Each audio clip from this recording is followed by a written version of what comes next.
Bonjour à tous, c'est Nicolas. Nous allons voir aujourd'hui comment créer une liste ou des tirets sur Word 2013. Il y a deux types de tirets ou de listes, les types avec simplement des points ou des tirets et les listes numérotées. On va commencer par créer une liste tout à fait normale avec des tirets. Pour ça, je vais sélectionner mon texte. Vous voyez que là, j'ai écrit exemple 1, j'ai été à la ligne, puis j'ai écrit exemple 2, j'ai été à la ligne encore, ainsi de suite jusqu'à exemple 5. Nous, on va donc tout sélectionner et cliquer ici, tout simplement là où il y a les puces. Et vous voyez que ça nous met automatiquement des petites puces d'écriture. Là, si je vais à la ligne, vous voyez que ça me met automatiquement un nouveau tiret et je peux continuer à taper exemple 6.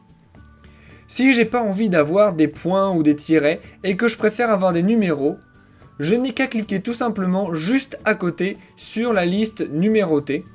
Et vous voyez que ça me crée une liste et à nouveau, si je vais à la ligne pour taper quelque chose d'autre, eh bien ça me met un nouveau numéro de manière automatique.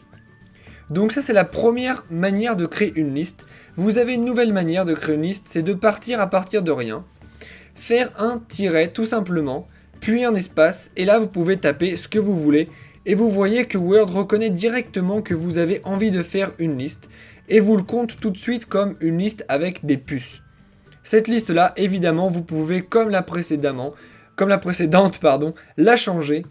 Et vous pouvez mettre une numérotation si vous avez plus envie de mettre une numérotation.